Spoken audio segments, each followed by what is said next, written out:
இங்கே வந்திருக்கின்ற குரு அவர்களுக்கு வணங்கி ஆன்மீக தேடல் ஆக நமக்கெல்லாம் ஒரு வழிகாட்டியாக குருவருளும் திருவருளும் கூடி வர வேண்டும். குருவருள் இருந்தால் திருவருள் நாடி வரும். அந்த வகையில் ஆன்மா சுத்தமாக இருக்க வேண்டும், உள்ளம் தெளிவடைய வேண்டும். வணங்குவது, வணங்க வைப்பது, ஆலயத்திற்கு செல்வது எல்லாம் இறைவனுடைய அருட்பெரும் கருணை இருந்தால் மட்டுமே நாம் அவ்விடம் செல்ல இயலும்.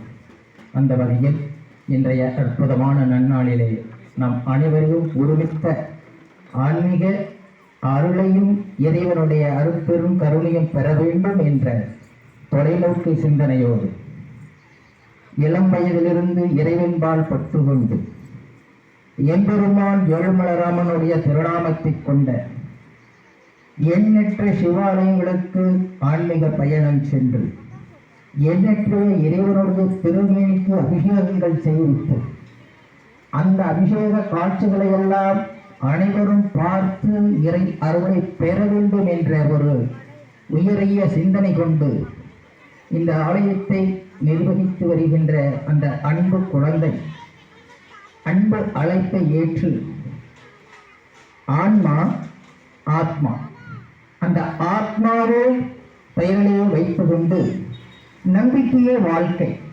அந்த நம்பிக்கை தான் ஒவ்வொருடைய வாழ்விலும் உயர்வும் தாழ்வும் கொண்டு இருக்கக்கூடியது. ஆத்ம நம்பி நமக்கு வருகிறது ஆசி வழங்க வந்திருக்கின்ற பொறுக்குகின்ற அற்புதமான மாமனிதர். மருத்துவ துறையில் சார்ந்த ஆன்மீகமும் மருத்துவமும் சார்ந்ததுதான், அறிவியலும் சேர்ந்ததுதான் ஆன்மீகம். ஆக இறைவனுக்கு அடுத்தபடியாக மருத்துவர்களை கூறுவார்கள். அந்த வகையில் ஐயா அவர்கள் மருத்துவம் சார்ந்து அவரோடு இல்வாவில் இல்லற வாழ்விலே துணை நின்ற அற்புதமான ஒரு தாய் உள்ளம் கொண்ட மருத்துவர் ஐயா. ஏற்கனவே அம்மா அவர்கள் பேசியில் கூறியிருக்கிறார்கள். ஆக ஒரு ஆன்ம ஞானம், ஒரு ஆன்மீகத்தை தேட வேண்டும் என்றால் இறைவன் தேர்ந்தெடுக்கின்றார். ஆக இங்கே நம்மும் வீட்டிருக்கின்ற ஐயா அவர்கள் அமைதி, பொறுமை, நேர்மை, பல்வேறு மக்களோடு தொடர்பு கொண்டு பல்வேறு மருத்துவர்களோடு தொடர்பு கொண்டு இன்று இந்த நிலைக்கு ஒரு குருஸ்தானத்தில் அமர வைப்பது எல்லாம் அல்ல இறைவன் எமையாலும் ஈசன் அன்னை பார்வதி பரமேஸ்வரி அருட்பெரும் கருணை.